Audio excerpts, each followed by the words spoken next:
Hello, everybody, and welcome to a very special edition of Riot Act with me, your host, Mr. Remfry Deadman. Hello. Joining me today is a previous guest who we've already had on the show back in February. Remember those days, February of 2020, when we were all allowed to interact with one another in the same room together. It's Vlad Matveikov. How are you, my friend? I'm very well. Thanks for having me, Remfry. It is so nice to see you again. Do you know what? I just realised, we've been friends for a few years now, and I just realised as soon as I said your surname, I've never said it aloud, and I bet I've said it wrong, haven't I? I've totally fucked it up. It's close enough to rock and roll, to be honest. Tell me how you pronounce it properly. I should know this. I've known you for a long time now, and I've never actually said your surname. Yeah, think of it as McBacon, but just Matveikov. Matveikov. Oh, I can remember that. Matveikov. I like that. Okay.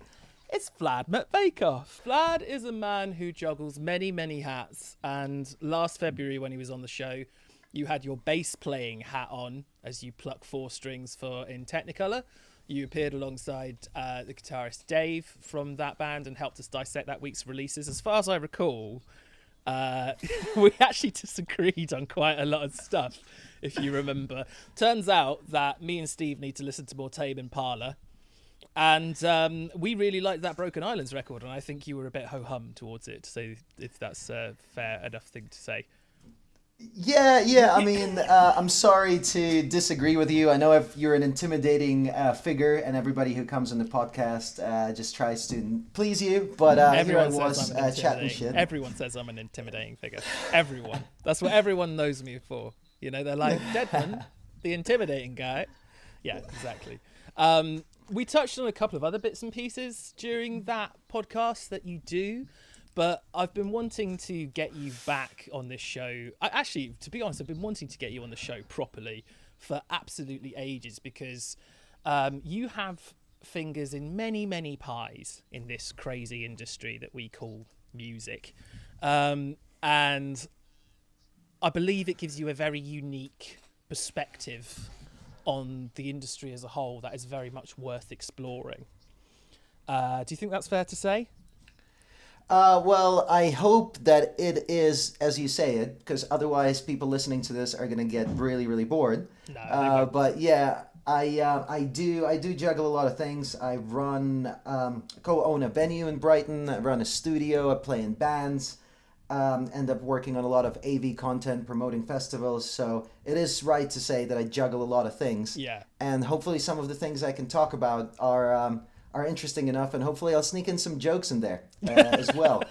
You've got a lot of plates being spun at the same time. But before we get into that properly, I want people to get to know you like I know you, Vlad. Maybe not exactly like I know you, because that's far too intimate, but, know you well enough to say and get back to the beginning of of sort of how you got into music. And I want to talk about your travels a lot as well, because you have traveled the world, my friend. You have lived in so many different places over the years. Tell me about what made you go off on your travels in the first place and start exploring the world with such gusto. And where did you go? Where have you been? Well, both my family are they're doctors, and they were sort of working in MSF style jobs. So when I was a kid, we switched countries MSF quite a lot. Médecins Sans Frontières? Yeah. So they essentially went where they were needed quite a lot of the time. So I tagged along with them because I didn't have a choice. And while I complained a lot about that as a kid, because it's not really fun switching schools, switching friends, switching countries and languages, in the end it was a blessing in disguise because it kind of instilled this restlessness in me and wanting to travel and get out in the world and see more. So it also exposed me to different cultures and languages. I'm lucky enough I claim to speak 5 languages, but I really just speak 4. What are they? Czech, Russian, Spanish, and I speak a bit of English. So with that, I hope to communicate with you today. So after a life of traveling around as a kid, when I got to university, I got a scholarship to go to the States to play football and soccer in America. And eventually, short 4 months in, I had a terrible injury. The scholarship was taken away. and I kind of stopped pursuing a sort of a wannabe career in sports, and I fully concentrated on music. And I ended up going to a total of 8 different universities and switching countries along the way. Then I ended up in England. I started a business with some friends, and unfortunately, it went well. So now I live in a country where people are grumpy and it rains all the time. What was the football injury? What did you do? It was in a non-glamorous state of Iowa. Somebody else stepped through my ankle and broke all the tendons and ligaments. There was an emergency surgery they didn't do a really good job in. And since then, I basically just kind of continuously have injuries. As we speak right now, I've had knee surgery.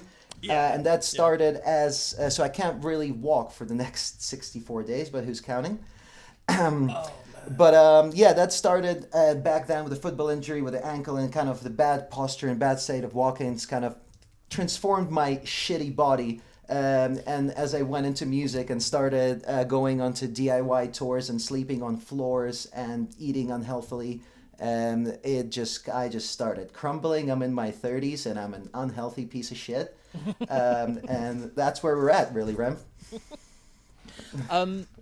Tell me some of the other places that you have lived, because you've lived in some extraordinary places over the years. Sure. So after the States, I went back to Madrid. Then I lived in the Netherlands for a while. I went to Australia. Previously, I lived in Argentina, where my father is from, and Czech Republic. So I've been around quite a few places. But then I got stuck in a very positive way in England, in Brighton, which is the best place in England. Because if you keep heading any more south, then you're out of England, so there's no more warmer climate. That's and true. North of France is pretty shit. So, so that's essentially from that path. That's how I ended up in England. Specifically in Brighton, there's... you always think going to these universities or jamming with people that you have these preconceived notions of how you're going to set up your network of friends. And ironically, the strongest network of friends I had set up was in a camping ground where I lived for 6 months because I was a little bit broke, but I was living in a tent and studying in a university in Australia. And maybe this is too far out, but I remember one time these 2 guys came in. One of them was Joe Gosney from Black Peaks. Yeah. I remember he came in. How we met, effectively, our mutual friend. That's correct. So I was in a camping ground, and Joe Gosney got there, and he was absolutely wasted. And I remember he was trying to, in this campground, sell some hash for $50 a gram, and it was terrible. And he was just and I remember just looking at him. This English guy was just wasted, trying to do. And I just remember thinking, God, I'm never gonna be friends with that guy. Just look at him.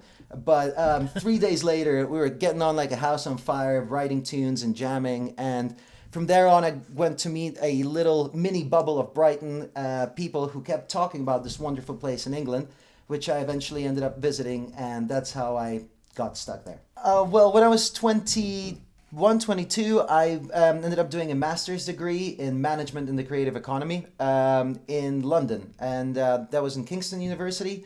And I just went to visit my friends after it, and Brighton seemed like a safer, sort of smaller place to get a start on, and the glass ceiling is a lot lower. There's a lot less jobs in the industry, but creatively it's absolutely booming, and it goes through cycles where there's loads of great music coming out of there, and sometimes maybe there isn't. And I was just there at a time when loads of exciting things were bubbling up, and I, in the very best sense of the word, kind of got stuck there and had an idea with a few of my friends for starting a business. And looking back at it now, starting Small Pond, I wouldn't have done it if I would have known how fucking difficult it is. But there's part of this element of bravery to large extent is ignorance. So it was just being ignorant of the difficulties of what we were really getting into. But with that naivety, I can empathize with that. I can empathize with that. I'm not sure. I'm not completely convinced I would have. I'm not completely convinced I would have, started this podcast with Steve if I'd known how difficult it was going to be.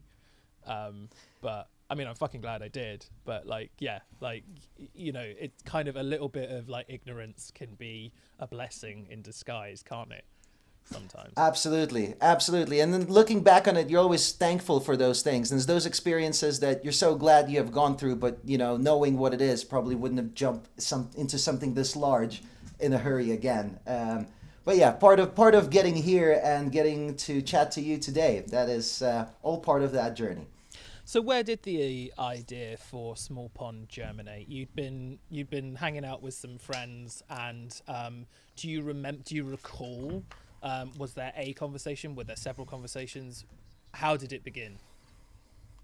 Yeah, well, I mean, you said that I have my fingers in a lot of pies, or I've been spinning a lot of hats. So I think I know some people that are virtuoso musicians. I think, for example, we mentioned Joe. He's one of them. I think, for example, I take Samuel Organ from Physics House Band, who's just one of those people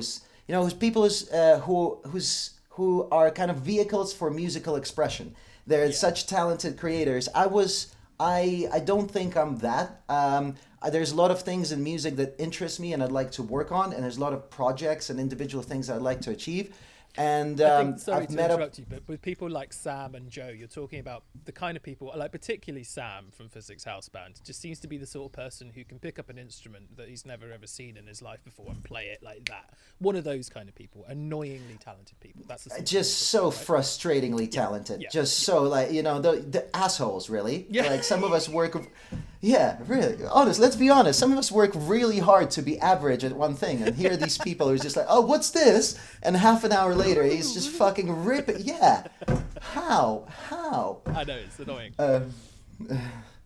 So I'm essentially started forming a circle of friends, and little by little we started combining ideas together. So creating content in terms of recordings or live videos. A few of us always had the ambition of running a studio or building a studio. We wanted to put on shows as well. Part of this sort of DIY culture, if you start touring and seeing how other people are doing things, you also want to be part of that community and sort of give back in a way and organize events. So it started as a combination of ideas, and we started sort of bringing them together and naturally falling into roles of who looked after what. And that started growing into where we're at now. Describing exactly what Small Pond is quite tricky, because like you just said there, it's a big conglomeration of lots of ideas together. So I suppose on one hand it's a label, on the other hand it's a recording studio and space and a practice space for people to practice in down in Brighton. Really lovely space as well. You also put on shows and bits and pieces in the Small Pond name as well. There's your association with Bad Pond Festival, which we'll get onto in a little bit. So there's lots of ideas going on with Small Pond. How do you must have had to sort of sum it up and explain exactly what it is, probably for like funding and so on and so forth in the past. How do you describe exactly what Small Pond is? Because it is very difficult to sum it all up, really. Yeah, I mean, rarely do I ever have to explain it as a whole. So this might be a little bit bumpy along the way, but essentially it's the main beating heart of it is the physical location. So in 2015, we took out a loan and we got our hands onto a building in the center of Brighton. And then sort of, bouncing back to that ambitiousness and naivete that could be seen as bravery, we got our hands on this place, and we emailed 14 companies, and we were like, cool, we got this place. We want to build practice rooms, and we want to build a studio. Can you guys give us a quote for how much that would be? And the top quote we got was 1.4 million, and the average was about 500,000. We were like, cool, we can scratch together like $100,000 maybe between all 7 of us. So we were lucky enough to find a person who said that he would teach us how to build. So he essentially placed an order for all the materials, for all of the tools, and he would come 3 days a week, and he'd show us how to lay a floor, how to frame a room, how to build, and then he would leave us a to-do list and come back next week to check in and show it. So he would show us how to build something. The first week we'd build it, then he'd come back the next week and say, really well done, except we're gonna have to take everything apart and start again because you guys have no fucking idea what you're doing. So And and this was a tough learning process because we've done bits of DIY around our house here or there, but nobody's really a builder. So it was a long process that was meant to be 3.5, 4 months that took 6, and took the life out of us, really. And it was incredibly difficult to do, but at the end of the day, we built a facility from scratch, and that is the bread and butter of Small Pond. Our main income comes from rehearsal spaces and studio, and then it fuels all these different projects that you touched on previously. I've heard you told this story a few times, and it never gets old. Because that idea of literally physically building the space. There are a lot of DIY operations around in music that I admire and I have a lot of respect for. But I can't think of many who have physically built their studio and rehearsal rooms and record. And, to if you went there now, I mean, I went there before I knew that you guys had put it together and built it. And I was completely astonished. I'm sure there was a lot of trial and error, and I'm sure there was a lot of putting flooring down and then having to rip it all up because you didn't have a clue what you were doing. But it really is quite an extraordinary feat, for did you say it was 7 people? It was 7 friends, basically. Yeah, that's the core team. But yeah, thank you, because that is nice to hear. And we've had since then people come in and kind of look at the place, do evaluations. We work with universities, and everybody seems to think that it's done to a professional standard. If they only knew the hazardous environment that we worked in, the amount of mistake, the amount of blood there is behind those walls. Are there a couple of stories from building it that you can tell me that you think are worth? Yeah, I'm not sure if that would make us lose our license or not, but there was I'm exaggerating. There were a couple of accidents. There was one moment when one of us, Joe Capel, who's the drummer, used to be the drummer in Wildcat Strike, and now drums for Libra, where he almost died because he didn't put a saw on correctly, and it shot and it took off his hair, and that had been an inch over, he would have. So I mean, there was a few spicy moments, but at the end of the day, we made it through. Nobody died, and we're still here today. Were there moments where you wanted to quit, where you were like, we've taken on too much, this is ridiculous? Absolutely, the first day, Remfrey. I wanted to quit because when the materials for the build arrived, because you're ordering things online under somebody's guidance, it was 52 tons of materials. Now, ton is a word that I would use for loads, and it's not a word I would, aspire to use in the sense that they teach you in high school. Offloading 52 tons of materials in 3.5 days is hell. Is absolutely just when we were done putting stuff in, and before we even started, it was too late to quit. It's not like Amazon, we weren't going to pack it up and send it back. But that was the first time I wanted to quit, and then every day ever since, really. Goodness me. It's one of those amounts that you can't even imagine. I mean, a ton is a lot. A ton is a lot. 52 tons. That's 52 times a lot. That's a lot. That's a lot. That is incredible. But that is truly, I mean, I'm not trying to be like, oh, you're more DIY than anyone else, but that really is a DIY operation, isn't it? Actually building the studio and putting it together. That's incredible. Absolutely.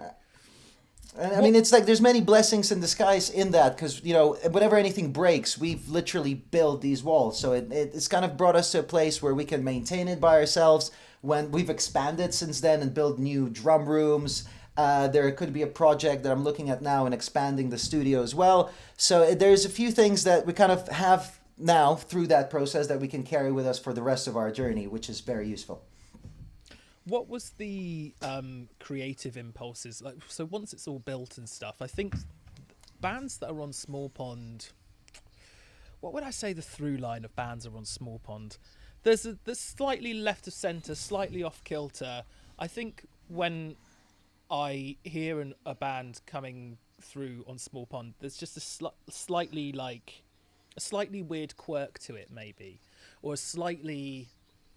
I mean, just to name some of the bands that are currently on Small Pond that we spoke about on the show, you've got Clit Drip, Bitch Falcon, Wildcat Strike, Town Portal. There's also Yumi and the Weather, Natalie Evans. Past alumni of Small Pond have been the Physics House Band, Mutiny on the Bounty, Luo, Lint. And all of those bands, there's quite diverse stuff there. I mean, Natalie Evans is a very kind of Zooey Deschanel type singer-songwriter. But then, you've got the likes of Physics House Band, who are some crazy prog jazz odyssey kind of thing. Is there a through line for you of what makes a small pond act? Sure, I'll answer this in a roundabout way. So when we started building the physical location in 2015, and we always, Dave and I, especially Dave from InTechnicolor, we always wanted to run a label. And when I met him in Leeds, we stayed friends. When he eventually moved down to Brighton, that was the chat that we wanted to start a label. And as we were building it, friends of ours from Italy, a band called Valerian Swing, said, "Hey, would you just mind putting the Small Pond stamp on this?" Sort of like kind of became a label before we were intending to. And I didn't know this actually. I didn't know it started with Valerian Swing. So Valerian Swing are a Italian post rock band trio. Correct. Yeah. Yes. And Dave knew them. Dave also plays in a band called Delta Sleep, and he had toured with them in Italy. And so that kind of started. And when that's kind of started the label physically, just beyond the idea stage.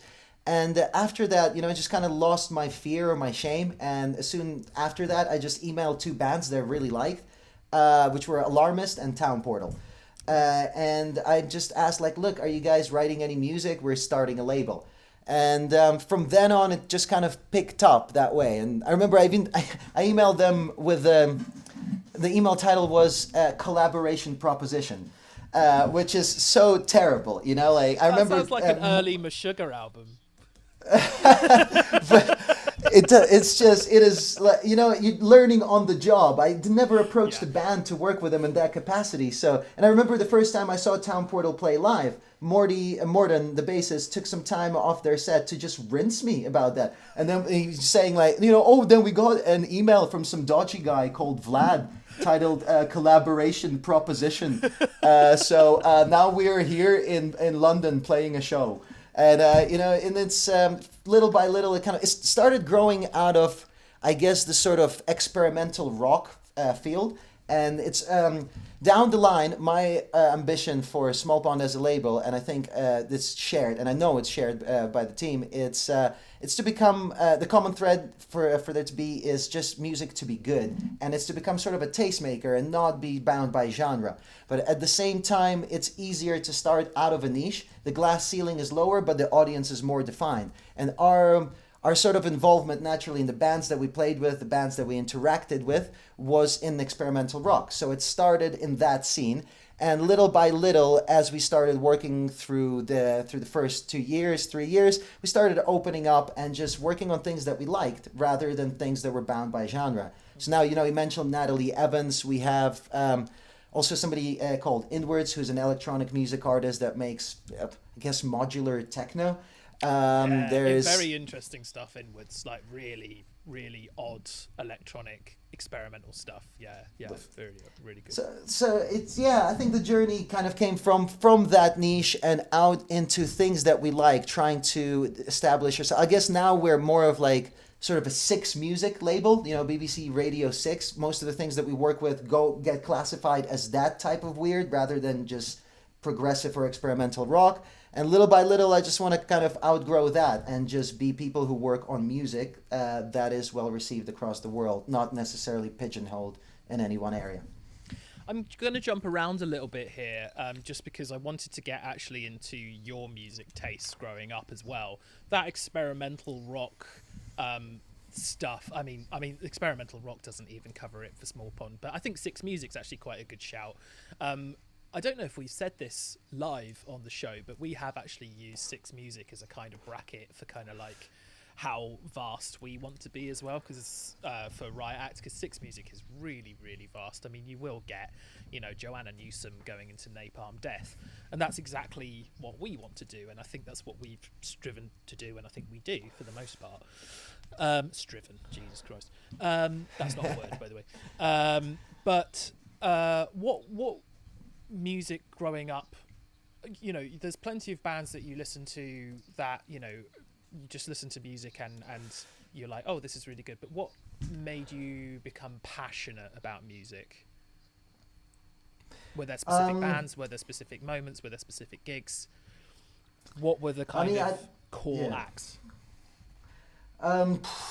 I remember like my early memories of being in the car with my dad. I remember just like Zeppelin CDs, you know. So things like it started. Everything, all roads kind of lead back to rock for me, anyways. And as a kid, I was listening to a lot of grunge onto the new metal. I kind of went through the motions of. I'm a '90s kid, so I went through that. But found out that when it started getting to the age of 15, 16, I just started liking more music than my immediate circle of friends. And it kind of expanded. I liked a lot of jazz. I like a lot of weird folk music. There's just a lot of wonderful things out there, and I think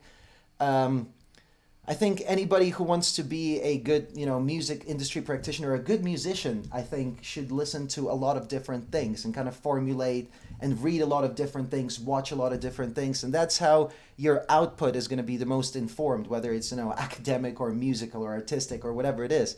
So I think, thankfully, I started landing into that naturally rather than reading a book when I was 40 and realized that I've only done one thing for the first half of my life and I need a sports car and my dick is too small. So, so luckily, little by little, I just liked more things and I started dabbling in them. And I play guitar and bass and anything with strings. If you sit down for long enough, you can kind of figure out.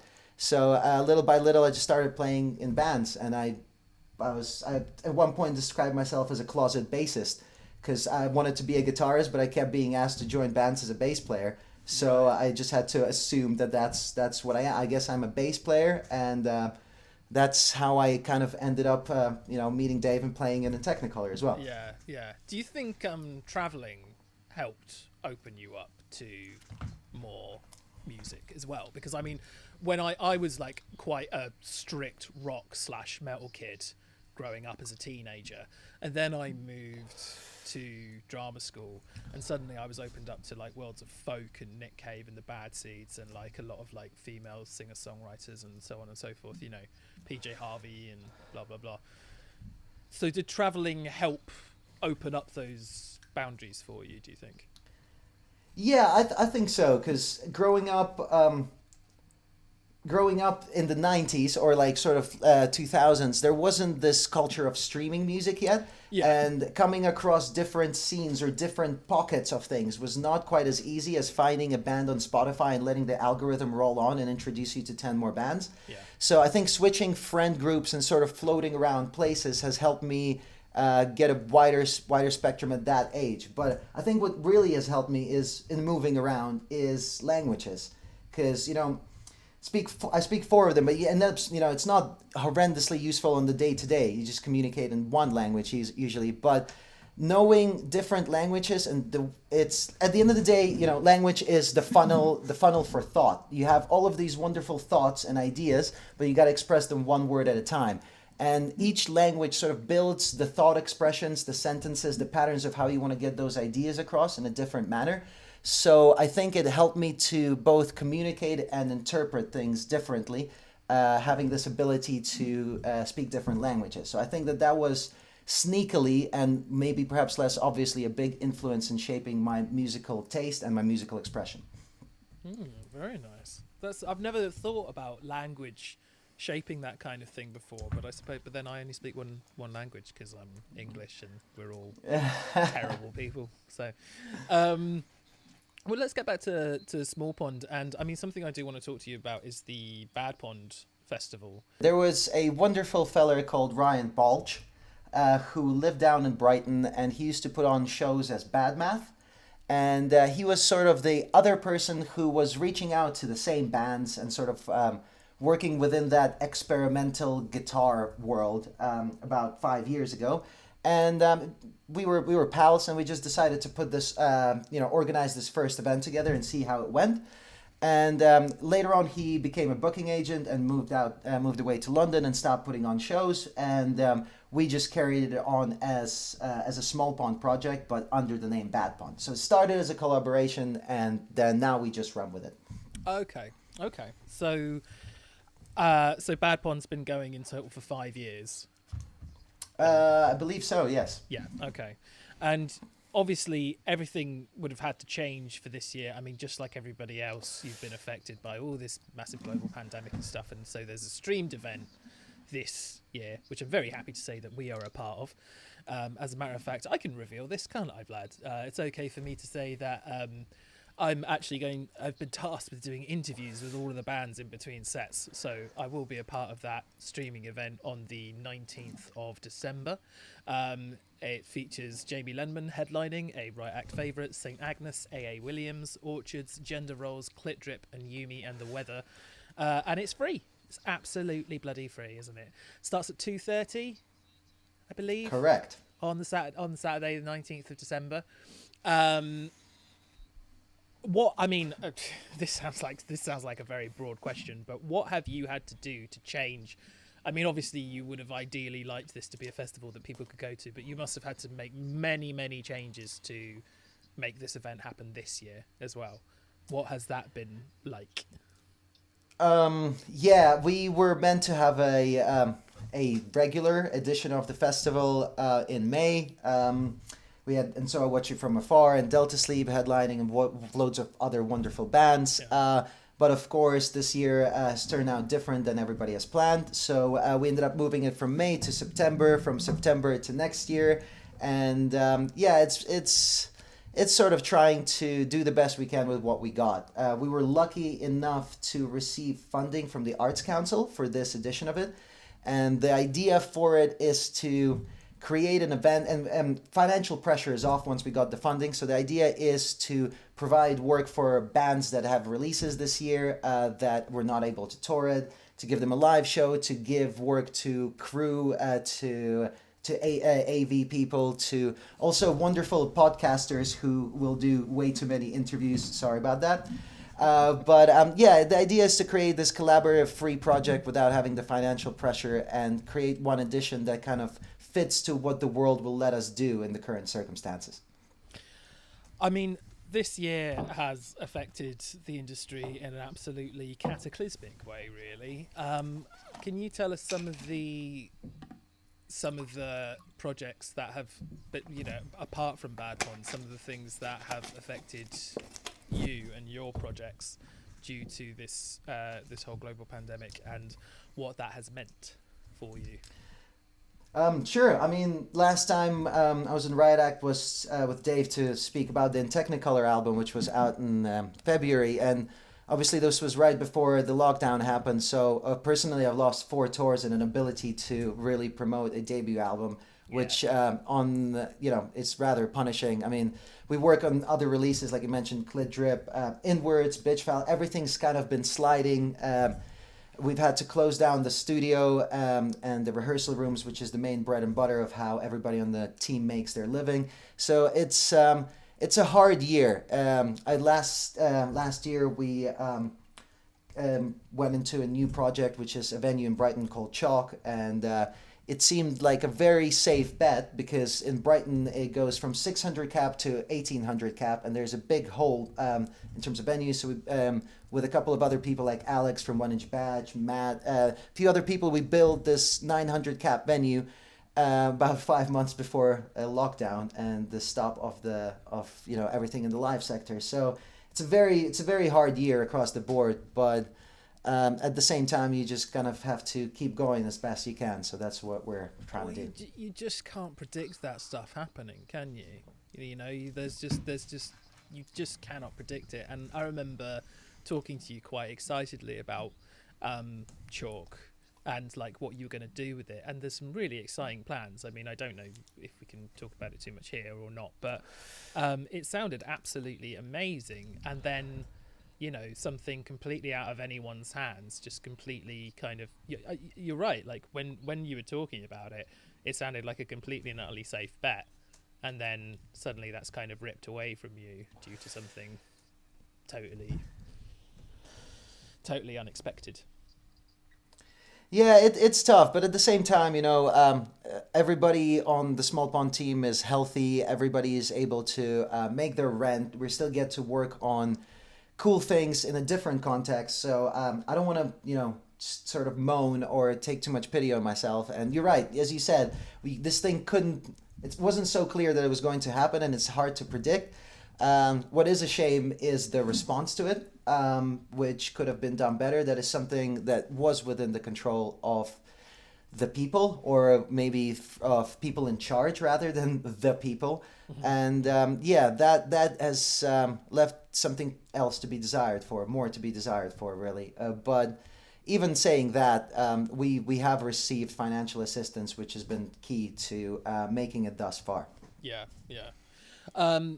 What would you have liked to have seen? I mean, we can only really speak for the UK government, but what would you have liked to have seen the people in charge do that they didn't do? I'd like England to be a little bit more like Germany if we're comparing countries, specifically in the live sector. I think, if you look at this government, it has this quality of not underfunding things. Whether you can look at almost any public services. Whether it's, you can see the general tendency, let's say, with the NHS. You can see that across the board. There's less and less funding being provided for the public sector. And even when you go on furlough now, you get 80%, not 100%. It's always done the bare minimum. And I think in the live sector, for example, the government, in my interpretation of it, is kind of waiting for an industry-wide consensus of what is going to happen to then give slightly not enough help, for it to just bubble along. And because there hasn't been an industry consensus in terms of what's going to happen with the live circuit, and because it's difficult to have any consensus or let alone know accurately know what's going on, so there has been basically no help. And it's to some extent I find this cynical. In broad terms, you say the left and the right, the conservative government is more business friendly, but you can't really say that it's business friendly in that full sense of the word. It's friendly towards certain industries and towards certain industry players. Being business friendly would have meant helping businesses, physically helping industries, but there have been large contracts going into dodgy places, while the sort of smaller places have been left alone to hang there. And it's a cynical move in the extent that, eventually the world will open back up. There will be a touring circuit, and this infrastructure won't disappear, but it will conglomerate in fewer and fewer hands. This is, never let a good crisis go to waste, they say. And this is a way for venues to go broke and to be swallowed up by larger companies. It's not that we're going to have an Amazon touring circuit per se, but, it's going to be a concentration of assets in fewer and fewer hands. And that is the general tendency across all industries, but it's really sad to see it in music due to the lack of response. And I think it's calculated for the sort of monopoly-like business structure within the neoliberal system that we're living through. What do you predict would be the consequences of that, having more venues and fewer hands? What do you predict would be the consequences of that for people listening to this, for music fans and people who go to gigs or who used to go to gigs on a relatively regular basis? In terms of the infrastructure, again, it won't disappear. So maybe the consumer, gig goers won't notice it because the venue might change name and might have a different PA and a different ticketing system. But eventually, you'll still be able to go there. I really feel for the people who own that infrastructure now. But what I feel more is what is going to suffer more through this is the individuals, the creatives that are not supported. Because to begin with, there wasn't a lot of support. In places like Luxembourg, if you can prove that you play 50 gigs a year, you get 12 grand from the government, and you get to make. There isn't such a support system as there was in other European countries, and now the belt is further tightened, and I fear for the creatives and for their ability to create in a time that is so difficult. So I think that. More than the infrastructure of things, I worry about there being less of an output from the musicians, and people who are going to be creating that output are going to be doing it at the expense of their own healthy, balanced lives and their own ambitions. So it's making it harder to be an artist, essentially. considering how much we, the UK, the British, wang on about our musical history, and there's a lot to show off on it. We've got Pink Floyd and Led Zeppelin and the Beatles and fucking Motorhead and Black Sabbath. There's so much amazing modern music that's come out of the UK with such a tiny island. And considering that history, it's kind of amazing how the government don't really seem to recognise that. Whereas compared to, I'm sure there have been some amazing bands that have come out of Luxembourg, for example. There are, definitely, but not that have had the worldwide impact that, say, a Led Zeppelin have had. I think that's fair to say, and it's really shocking because I've been lucky enough to sort of tag along and tour with bands in Europe and stuff like that, and the difference between touring the UK and touring Europe, because so much is subsidized, you get a lot of stuff laid on for you, which is really, really nice. Like most of the time touring in Europe, you'll get like a decent spread, almost like a banquet of food laid on for you at each show and stuff like that, and you're really well looked after and well treated. I think there's I get the feeling that there's a lot more places in Europe as well where there'll be venues where you can like sleep over and stuff like that, so that you don't have to pay for accommodation and so on and so forth. There are odd venues here and there in the UK that do that. I can think of the Crawford Arms, for example, in Milton Keynes is a really cool setup like that, but they are very few and far between in comparison. I just think it's mad that considering that rich history, it's not something that it's not something that the UK government seems particularly keen to capitalise on in any way, shape or form. Yeah, about that, it's a very fair point to say that the creative output out of UK is unmatched in Europe, let's say, for music. But I think that if you look globally, there's more movies made in Bollywood than there are in Hollywood, but Hollywood is very much so the tastemaker. The sort of in the world market, there are trendsetters, and it is still in this Western world, England and the US, that kind of are the global. That's where the spotlight globally shines on, and that is what determines the trends across the world. And I think that with music, it's perhaps different than another industry. If you were in a production line, and you knew that it cost $100 to make this product that you're selling, you could see where you could shave costs and where you could cut regulations, or you could change the product. With music, it's so intangible that even though the government, I think, is aware about this creative output, but you can. It's almost a self-fulfilling prophecy. The further you cut, the more you press the art sector, the more it rebels and produces this amazing content. There is, however, if it was a graph, I imagine at some point the strangling hold on it will eventually drop. We haven't reached it yet, but there's so many intangible cuts and ways of not supporting that can still happen in a government that consistently underfunds all public areas of society in England, that they're squeezing harder and harder, and they're not noticing an effect drop yet. So they'll keep squeezing harder as long as there isn't a lash back at them that will be substantial enough for them to change. Yeah. I think it's interesting, this intangible word you're using as well, because I think it's intangible in that sense, but it's also the government don't see sort of I suppose from creative endeavours, you don't see a progression, a good thing that you can sort of chart.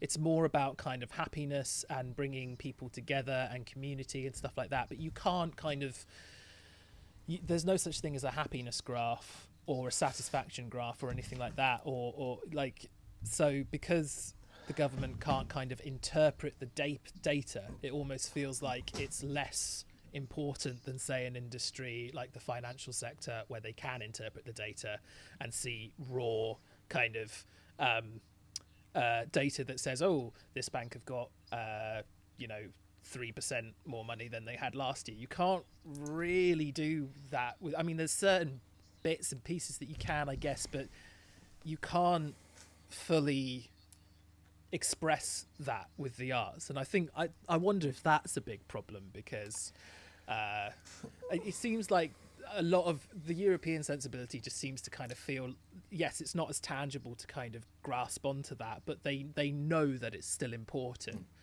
Whereas, because you can't report it in a report at the end of the month, it can be just tossed away in the UK. Yeah, I mean there is, in a way, there is some data on it, because you see the creative industries have contributed over 5 billion over the last year, and you see that wouldn't an interesting idea be the way that we're taxing our creative industries, to use the tax from them to go directly back into the creative industries, because what it contributes versus what is given back to that is so not proportional. Yeah. And people, there's far out lefties who would say, look, I want my taxes to go everything except into the military. But what if our taxes on music went back directly into music? And I don't think that idea is so revolutionary that it should not be up for discussion in Parliament. Because, they did have this recent discussion about whether streaming pays enough, which should have been the world's shortest discussion. And the answer is no. And that's it. But in terms of fixing it, there's different ideas and approaches to fixing it. I think the will to fix it is not there, and the popular pressure is not enough for any meaningful change to really happen. We've spoken about streaming privately quite a lot in the past. You have some very, very, you know a lot more about it than I do, I have to confess. What are some of those models that are that you think are really interesting in terms of potentially solving that problem, that excite you?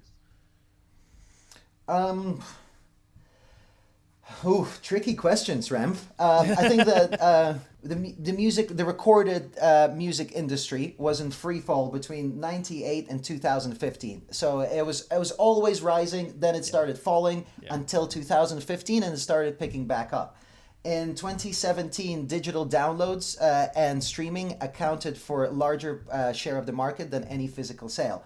So, the numbers are there, and also the way that technology is advancing, streaming is the preferred consumption method for music. That is where we're heading at. We all have these wonderful computer-like devices that are connected to high-speed internet, and we can access these things. It's just convenient. Very much so, and that's where it's heading. How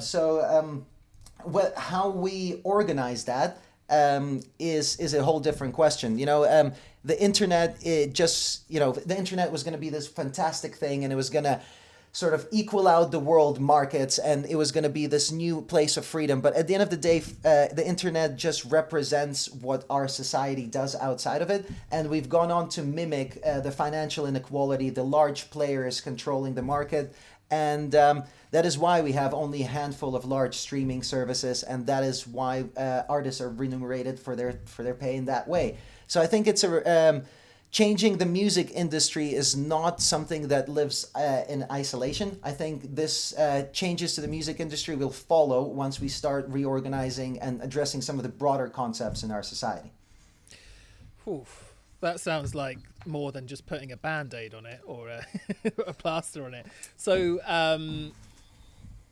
what would you like to see happen to that streaming model?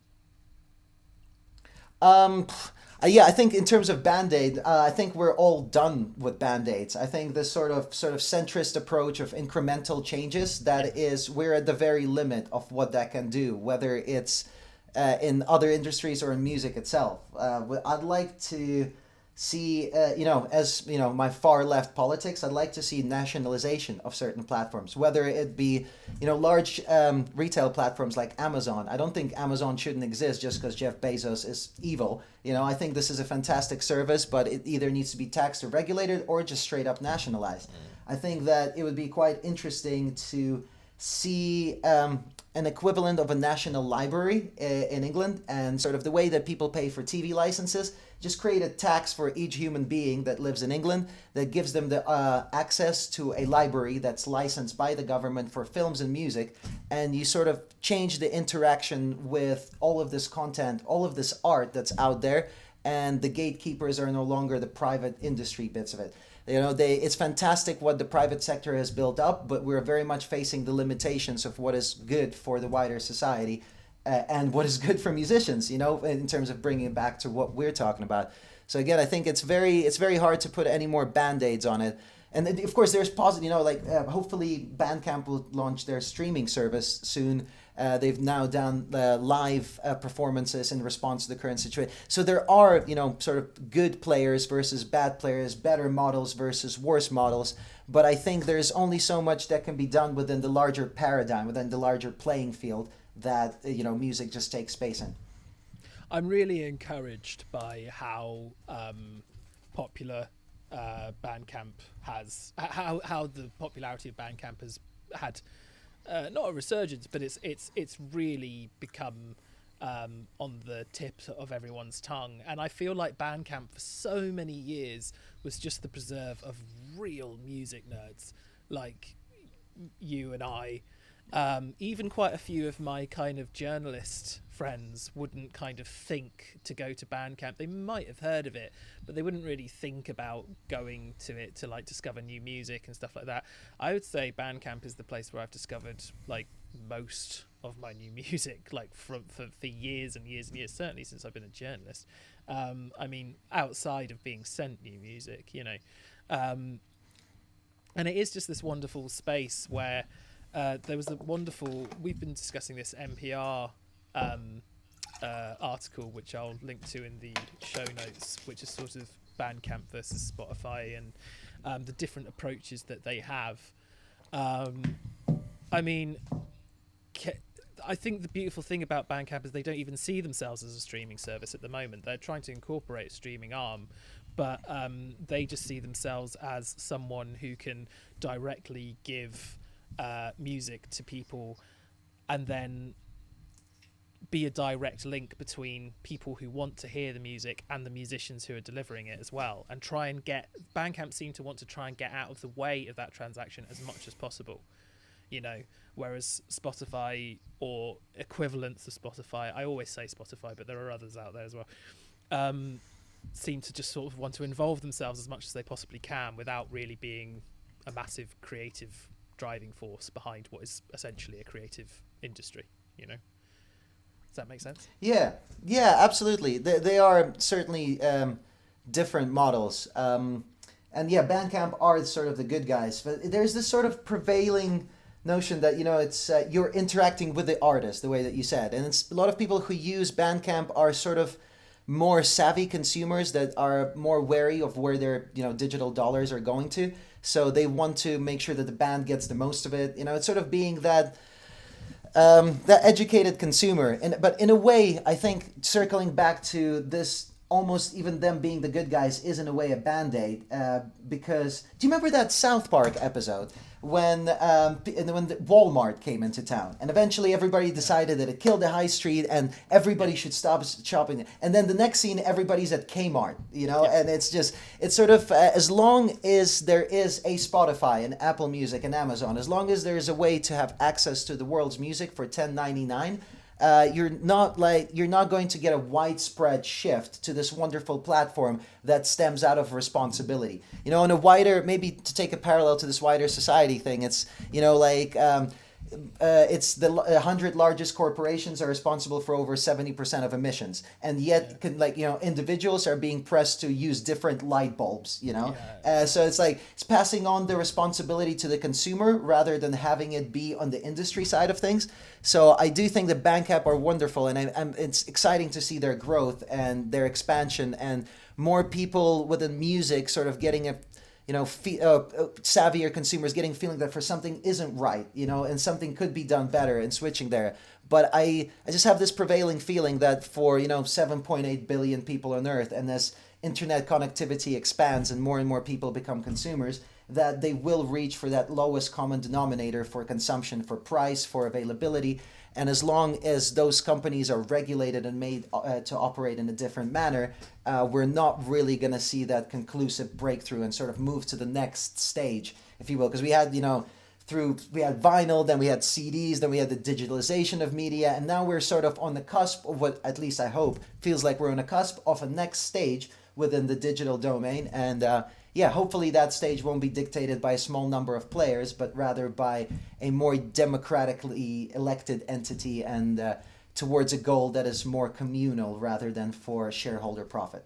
Yeah, exactly. I mean, I've been quite guilty in the past. I've done it on this podcast quite a lot of kind of like painting Spotify et al. As the bad guys. And that's, that isn't really something that I should do, but I find it very, very difficult. And I've because I'm so sort of incensed that Spotify came up with this model of all the music, all the music available on Spotify, which is probably, 85-90% of most of the music available in the Western world, certainly, for $9.99 a month. And they've kind of that model of cheapening what music was. I mean, when we were growing up buying CDs or whatever, music was too much money. It was oversaturated. So I understand why there was this kind of move to kind of make it a very kind of not worth much financial value. But then, I mean, this is an old argument, but this whole thing of kind of like, a song costs less money than a cup of coffee and stuff like that, and people are willing to pay out for a cup of coffee, but they're not willing to pay out for a song. It's because if you give them that option where they don't have to, they're not going to. So it's not that kind of misses the point. It's not, I don't think individuals place more value in a cup of coffee than they do a song, to be honest. Even casual music listeners, I don't think they actually place more value in their Costa Cappuccino than they do in the last Taylor Swift single. But because you've given them the option to do that, that's what's going to happen, So I don't know, that's not even a question, but yeah, no, absolutely. I think you're right, and I don't know if you purposefully or not, you quoted Noel Gallagher, didn't you? Did I? Of saying what's wrong with the music industry, saying that people would easily pay £3 for a flat white, but wouldn't buy a CD for a tenner. So in a sense, it is that. It is not the value, but it's the perceived value, but it's the value of the marketplace that determines your choices as an individual. You can make better or worse choices.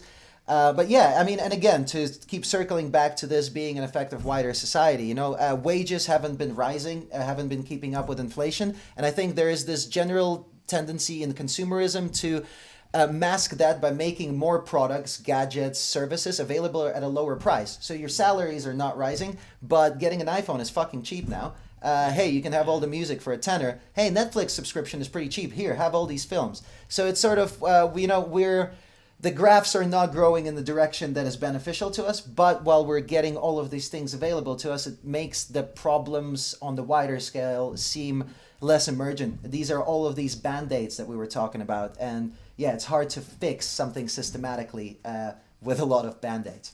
We're part of a very strange generation who remember what it was like before that. We're part of a strange generation who remember what it was like before, when you did have to go down to the shops and pay 20 quid for The Matrix on DVD, rather than have not just The Matrix, but The Matrix 2 and 3. I mean, why would you want to watch The Matrix Reloaded or Revolutions of the Day?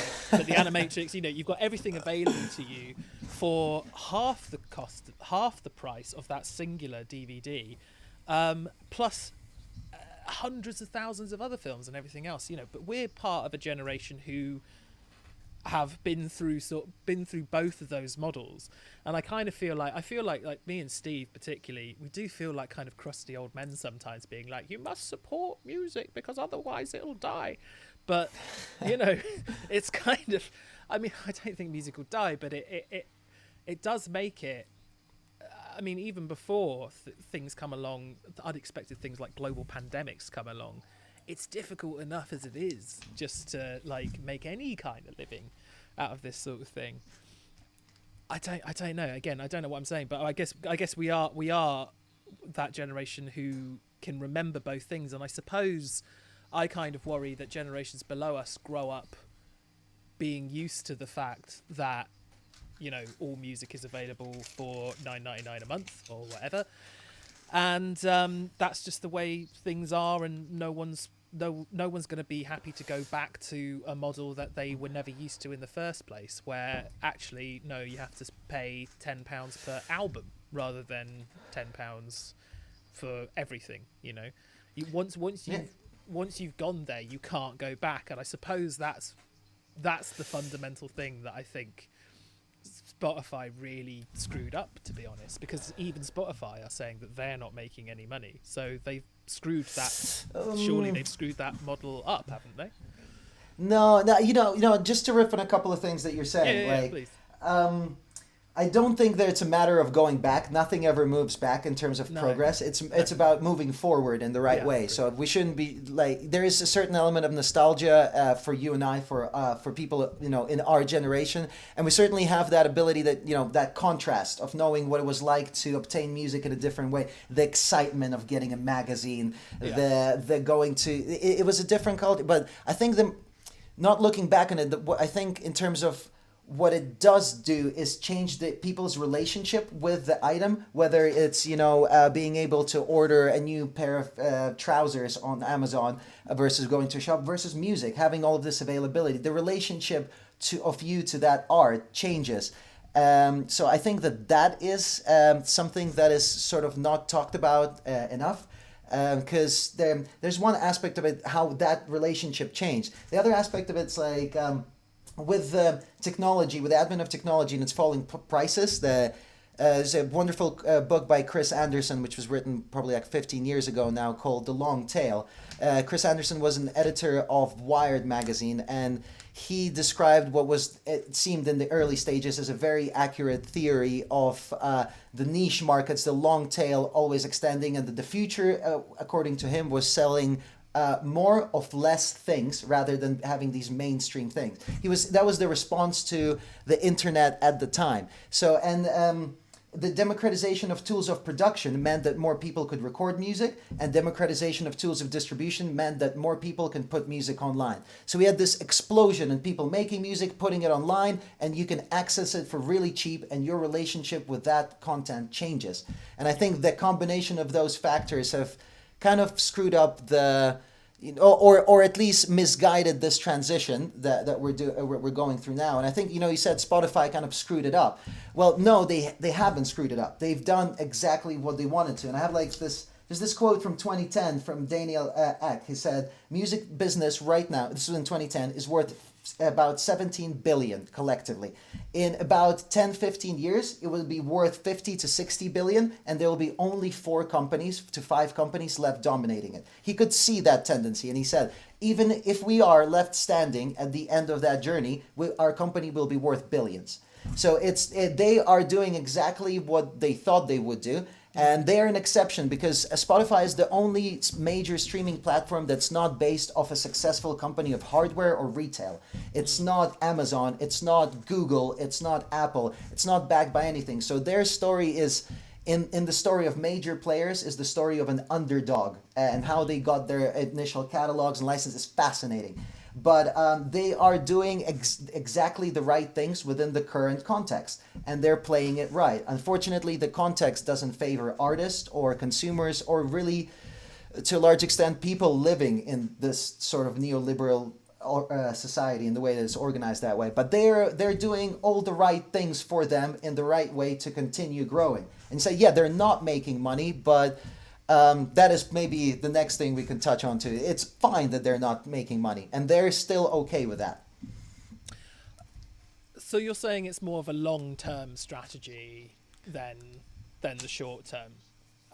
They're betting on a technology and on their service. They bet on streaming as being the right technology, and it is. That's the way people consume movies. That's the way people consume music. So they bet on the technology, and they bet on their own platform.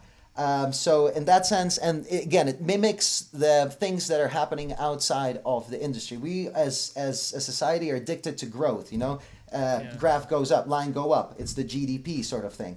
Even though, most people don't benefit from the graph going up, we use that as a reference for how things are going. So Spotify doesn't need to make money, it needs to show growth.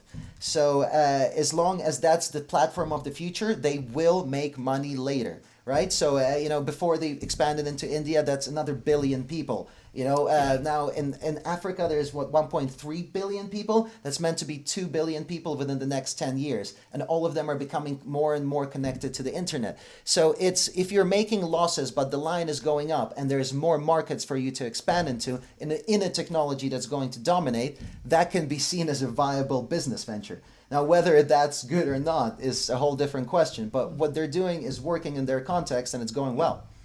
That was a really interesting thing that you introduced me to, the concept of expanding into these places like Africa and India, which I hadn't even considered, I have to say. This is why I wanted to bring you on, because you think about these things. I think just the circles that you run in are just so much more knowledgeable about this stuff. And sometimes I feel like I do have a very black and white view on what is an incredibly grey area. It is really, really, really grey. But that sort of expansion into, India would be 1 billion odd people, and South Africa, as you said, did you say 1.3 billion? That will, once Spotify do get into those markets, that just suddenly makes everything go up again, because those countries are getting more and more connected to the internet as time goes on, and so on and so forth. So yeah, it's a really, really good point that you're making, and it's something that I often don't think about. But then whether that's good for us as consumers or not, don't know.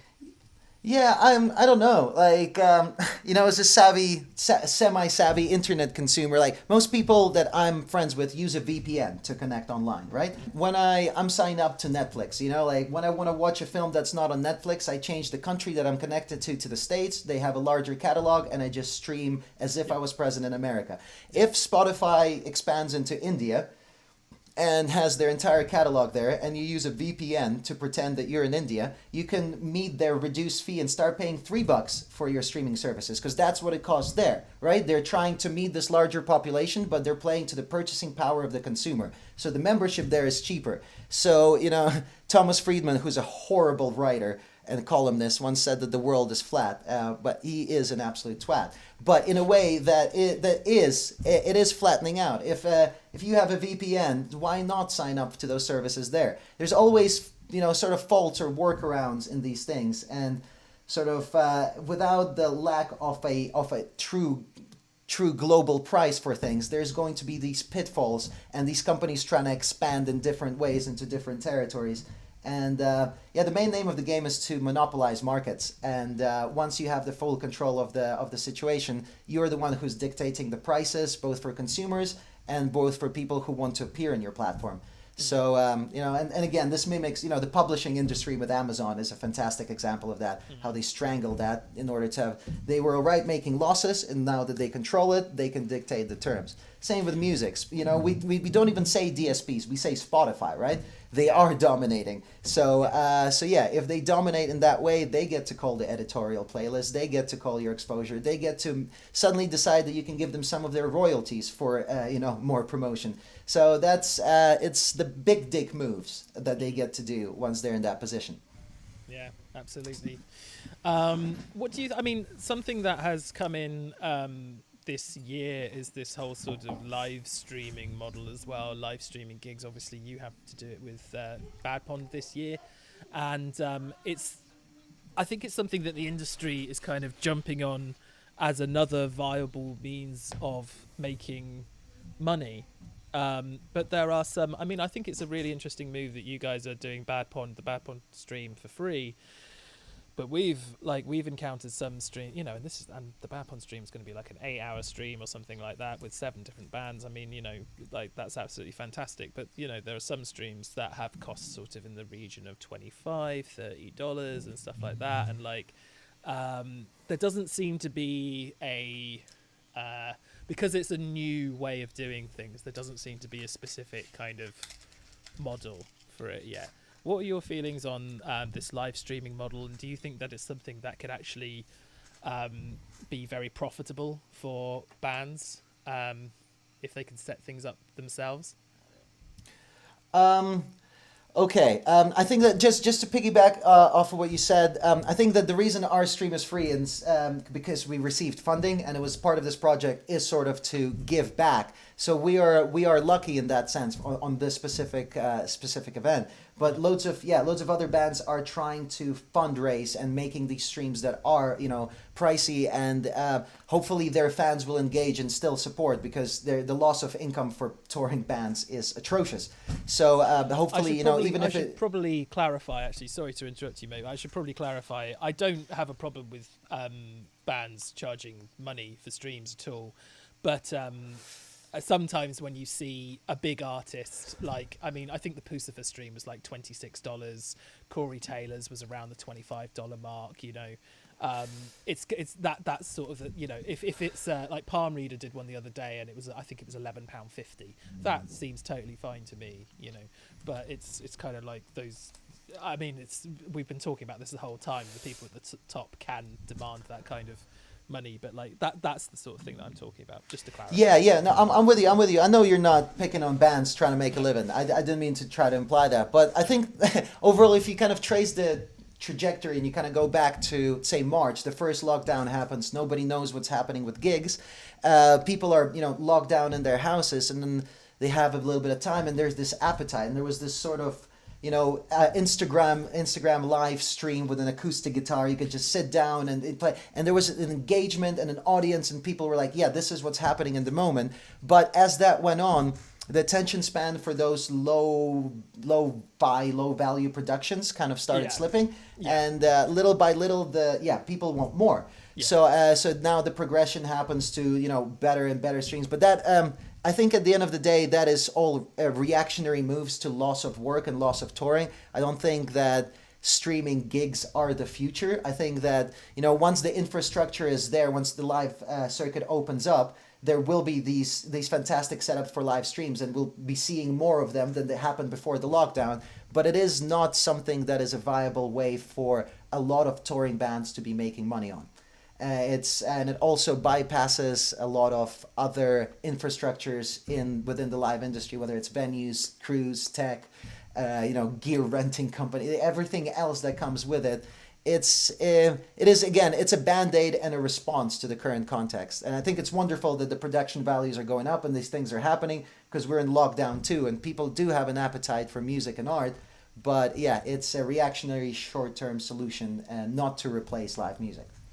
So that's interesting. So do you believe that once everything gets back to whatever normal is, do you believe that the live streaming model will disappear, or do you think it will just shrink massively, or what are your predictions for that? Probably. I mean, once the live circuit opens back up, not a lot of people will want to be streaming live shows. I don't imagine people will want to. I hope people will want to go back into the venues, since the infrastructure for these cameras, broadcast systems are there. I hope that more venues will, when a band is performing live, can do a stream version alongside it. So let's say there's a gig happening in New York you can't go to, but you would still like to participate somehow. You can get involved, and it could be an aid to more ticketing, more revenue for organizers and performers. But I do think that, there will be more live streams. There will be more video content, because now we're seeing these things being bought, installed, and used. And they won't completely disappear, but I don't think they're here to replace or eat away at real, actual live music when it's allowed to happen again. No, I absolutely, I definitely agree that it won't be a replacement. But I was reading a Guardian article quite recently, and the headline said the streaming startups trying to save the music industry mid-pandemic. And I just thought some of the there's a paragraph here which goes into some of the interesting statistics on how much some artists are able to make. So it said, some acts have reaped serious money from ticketed live streams. Polestar reports that Laura Marling sold 4,500 UK tickets at £12 each for her show at London's Union Chapel in June.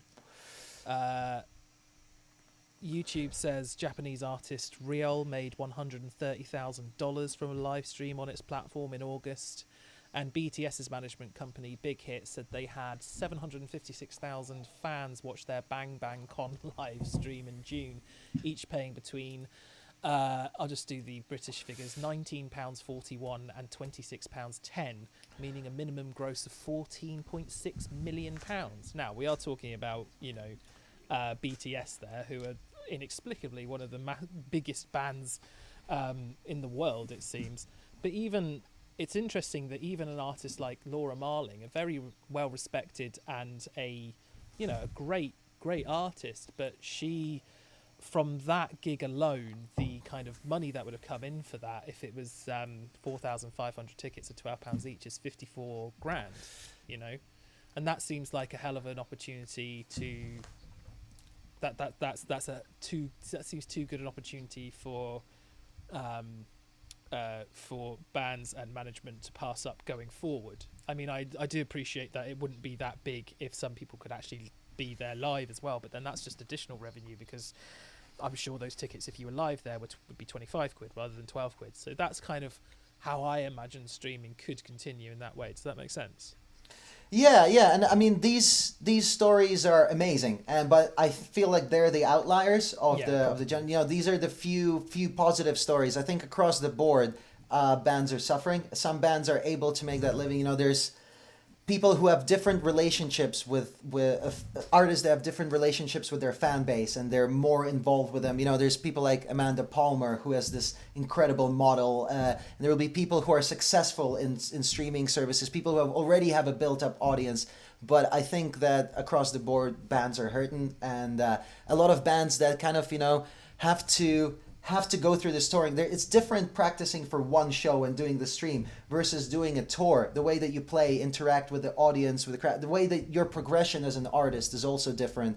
I think, I think that the streaming capabilities and the capabilities for creating higher AV content from that, even if it's not for live broadcast, is going to remain, and it's probably going to be incorporated into the model to some extent. But I just can't wait for everything to open back up again and to be able to go watch music, go play music, and but I'm sure everybody who's listening to this feels the same way. Yeah, of course. I think if there's one positive from the amount that bands have had to live stream, it's the bands that have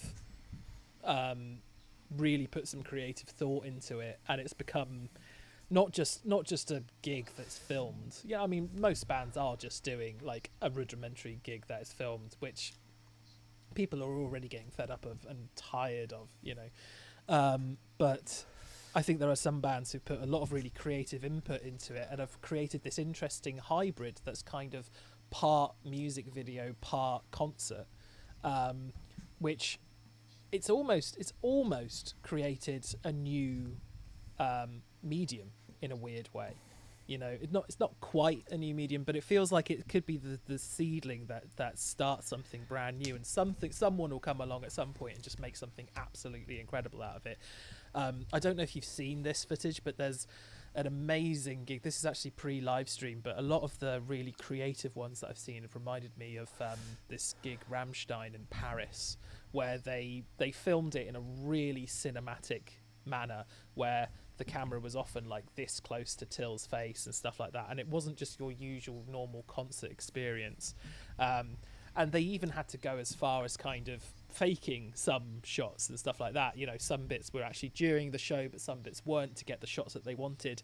But when you're watching it at home, even though it is technically, bits of it are quote unquote faked, it just makes for a much more interesting viewing experience at home with a beer in hand or a smoke or whatever. And I think that there's an art.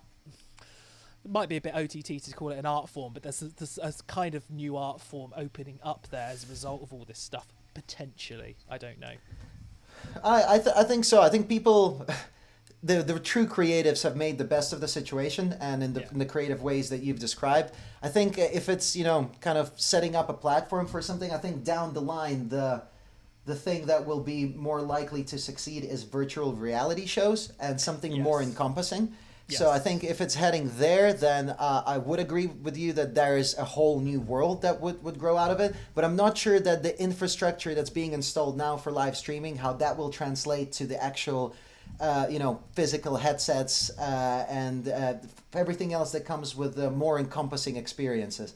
So the more you start tricking your brain and believing that you're more involved with simulating being at a show, I think there's a long way to go there, and there's going to be some interesting changes in that market, and yeah, we're all going to live through it. It's going to be, perhaps that is the next stage. You know, you said we lived through a different era, you know, the 90s kids of not having internet. Now we've had this. Perhaps we will be going to shows with headsets in 5 years' time and be happy to spend, you know, £11 or $25 on it. Who knows?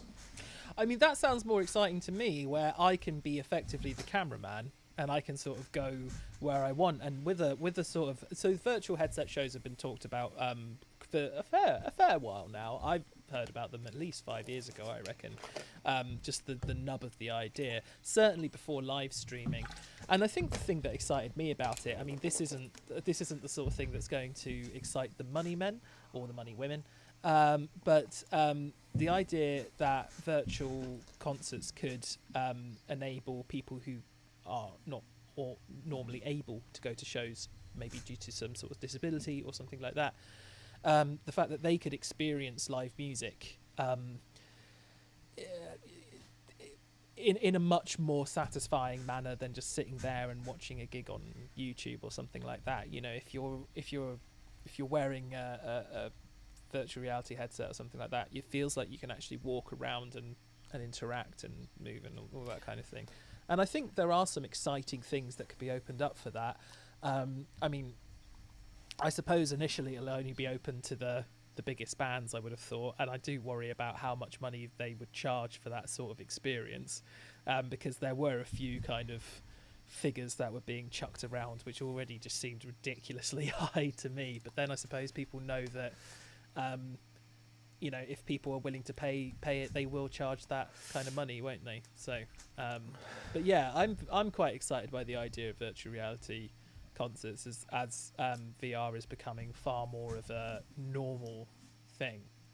I suppose we just have to it is an interesting thing, and I think there's an element of obviously the element of hardware, and I think it's the platforms and the hardware for it. So for example, like Netflix, which is, you know, dominates obviously the streaming industry, the idea for it was actually once tried to be put in practice by AOL, and they tried to create a movie service, but at the time there wasn't enough of, you know, fast broadband internet. There was the connectivity across consumers was not fast enough for that idea to take off. Fast forward early, 90, basically. we were too early. Yeah. So I think that I think it's kind of in a way too early to be talking about VR gigs, because we don't have the cheap, affordable infrastructure for consumers to have that.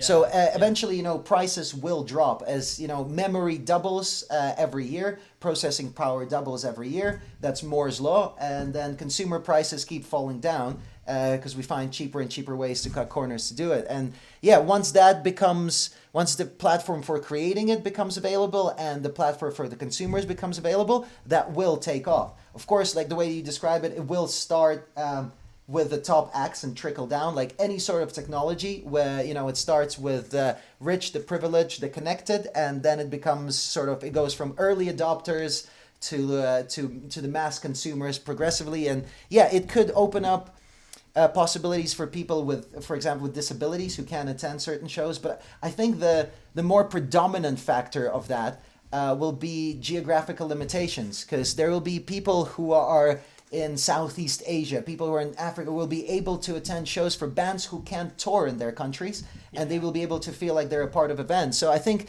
the potential for that, once the actual hardware becomes widespread and available, is really exciting, because again, it's that growth. You can start all of a sudden, it's really even hard to evaluate how big it can be should people be given access. And, you know, and perhaps much like Spotify adopted their, membership price for different regional territories to meet the reduced purchasing power of the consumer, perhaps with VR shows, we'll see representative prices for depending from where you are and how, each to their own ability. And then, there'll be people like you and I who will connect with a VPN, pretend we're in India, and then watch the new Deftones show for a £1.50. Yeah, and you can be on Abe's drum store. That would be kind of cool if you could find a way to play along. I mean, that couldn't be a live thing, but if you could actually find a way to play along as well, that would be fucking amazing. It'd be like a rock band experience. So it's like part game, part actual live concert. I mean, that could be amazing. Oh yeah, absolutely. You're talking about Guitar Hero 2.0, aren't Yeah. you? Because with VR sets, you'll be able to have this jam with the real band where you're actually performing the song. I mean, the technology that's yet to come is fantastic, and the possibilities are amazing. But much like you said, maybe Spotify kind of messed it up. It's nobody's gonna mess it up. People are gonna act in their financial interest. I just hope that the framework for the next expansions are in line with what the creators and the consumers want, not the gatekeepers of the industry. Yeah. I think that is the fundamental issue with business, full stop, isn't it? It's those two parallels. It's like the gatekeepers, the people who can set this stuff up, who are trying to make money out of it, versus the people who actually want to consume it. And when those interests align, which I think is very, very rare, that's going to create the most interesting stuff. But it is. I'm not sure. I'm not sure I agree with it. I don't think Okay. it's businesses and consumers. I think there's a third arbiter. I think it's the governments. Businesses have always existed. It could have been called, sole traders or entrepreneurs or just people who did things. And now they're called businesses. But it's just people really doing things. I think businesses are going to innovate, create in all sorts of manner, whether it's technology or art itself. It's up to the referee, who is supposed to be impartial, to make sure that it's beneficial, that those businesses operate for the benefit of its constituents. And I think so. I think placing blame on businesses is not entirely correct either. The way that putting pressure on consumers to make the changes isn't either. I think the main effort needs to be concentrated at the referee, the adults in the room, the government, in order to help align those interests. Yeah, absolutely. That sounds absolutely sage words of wisdom to me, Vlad. You always make areas that I think are far simpler than I should give them credit for. That you make them seem far more complex and open to me, and far more grey than black and white. But I always appreciate that when I speak to you about it. So Vlad, I really, really appreciate you spending an hour and a half with us going through this stuff and opening my mind to these things, because I think it really helps to get a bit of a different perspective on stuff, and you have just so much knowledge with this stuff, so I really, really appreciate you spending the time. I should reiterate once again that Bad Pond Festival is happening on Saturday the 19th of December. So the bands playing for Bad Pond Festival are Jamie Lenman, St Agnes, A.A. Williams, Orchards, Gender Roles, Clit Drip and Yumi and the Weather. I'm going to interview all of them in between their sets. I'm actually going to do it in advance. It's not going to be live, but then it's going to be interspersed with there. It sounds like a really cool thing that you guys are going to be doing. It sounds like it's almost going to be like MTV for a day, but just with weird, odd bands. But yes, that's happening on Saturday the 19th of December, and I strongly urge you to check it out. Then, Vlad, thank you so much for spending an hour and a half with me and talking music and the world and trying to put the world to rights, etc., etc. We do this on a semi-regular basis, privately, but I've always just wanted to sit down and record one, and it's been a pleasure to do that, man. Thank you.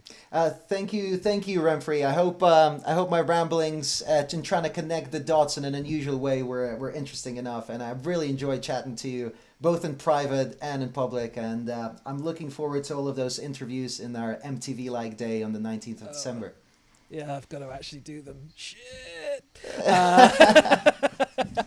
Thank you so much, buddy. InTechnicolor will be on the road again as soon as they're able to be. The debut album, Big Sleeper, came out earlier this year. We gave it an absolutely ravishingly great review. It is very good indeed.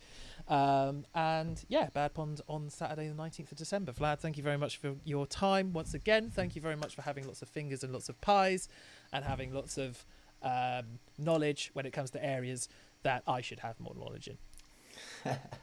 Absolute pleasure to chat with you, Remf, and I hope we can do it again sometime.